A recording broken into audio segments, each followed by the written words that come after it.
কি তুই? তুই না, আপনি বলুন।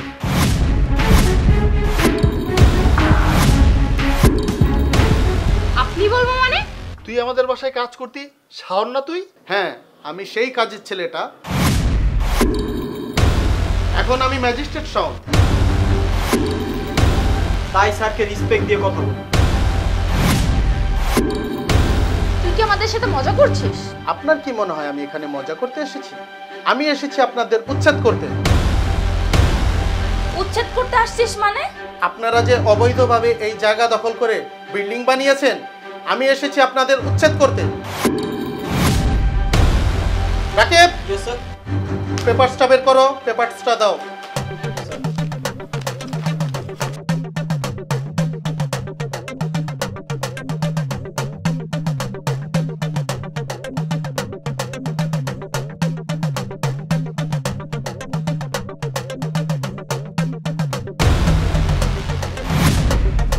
ভাই ভাই কি লেখা আছে এখানে? সত্যি তো, সরকার থেকে নোটিশ আসছে, এই বাড়িটি আমাদের ছেড়ে দিতে হবে। ভাই ভাই তুই আমাদের বাঁচা, এই বিপদ থেকে আমাদের রক্ষা কর প্লিজ ভাই, আমি তোর কাছে হাত জোড় করতেছি। ক্ষমা? কিসের ক্ষমা?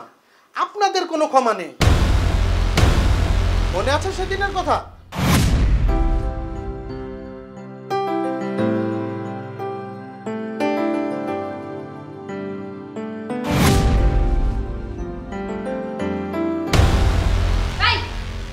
জি ম্যাডাম। তুই খেতে বসছিস কেন? বাসার সব কাজ করে আসে আর নবাবে আসছে খেতে বসছে। বাসার সব কাজ শেষ করে পরে খেতে আসবি। যা। কি হলো যা?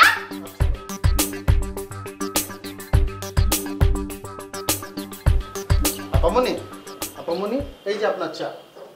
শাওন আমার পাটা টিপে দে তো একটু। মানে আপামনি। পারবি না না? তোর কি একটা কথাও গায়ে লাগে না? তোকে কতবার বলছি যে ভাইয়ের পকেট থেকে টাকা এনে দে, দিলি না। আমার দ্বারা ওইসব কাজ হবে না আপামনি, আমি এসব কাজ করতে পারবো না আপামনি। পারবি না না? তোকে এবার উচিত শিক্ষা দিতেই হবে। দাঁড়া, তোকে এমন উচিত শিক্ষা দিব না যে সারা জীবন মনে থাকবে। ভাইয়া, ভাবি, বাঁচাও! ভাইয়া আমার সর্বনাশ করে ফেললো ভাইয়া! ভাবি, বাঁচাও! ভাইয়া, ভাই কি হয়েছে? কি হয়েছে? এই লম্পটটা আমার ক্ষতি করতে চেয়েছিল ভাইয়া। চাকরের বাচ্চা, তুই আমার বাসায় থেকে আমার খেয়ে আমার বোনকে হাত দিয়েছিস, আজকে তোকে আমি মেরেই ফেলবো। স্যার আমি কিছু করি নাই স্যার। তুই কিছু করিসনি মানে? তুই করেছিস না মানে? ম্যাডাম আমি কিছু করি নাই ম্যাডাম। তোকে বিশ্বাস করেন, কিছু তোকে করি আজকে নাই। আমি মেরেই ফেলবো। দেখ তোরা আজকে কি হাল আমি করি। ছোট লোক। সেদিন আমার কোনো অপরাধ ছিল না। আমি গরিব অসহায় বলে মিথ্যে অপবাদ দিয়ে আপনারা ঘাড় ধাক্কা দিয়ে আমাকে বাসা থেকে বের করে দিয়েছেন।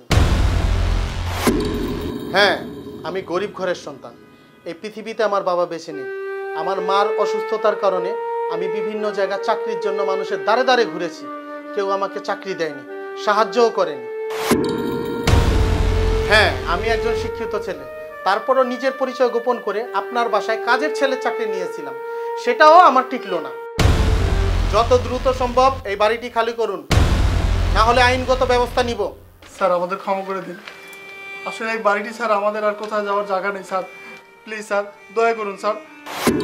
স্যার আমাদের মাফ করে দিন, আমাদের অনেক বড় ভুল হয়ে গেছে। ক্ষমা? কিসের ক্ষমা?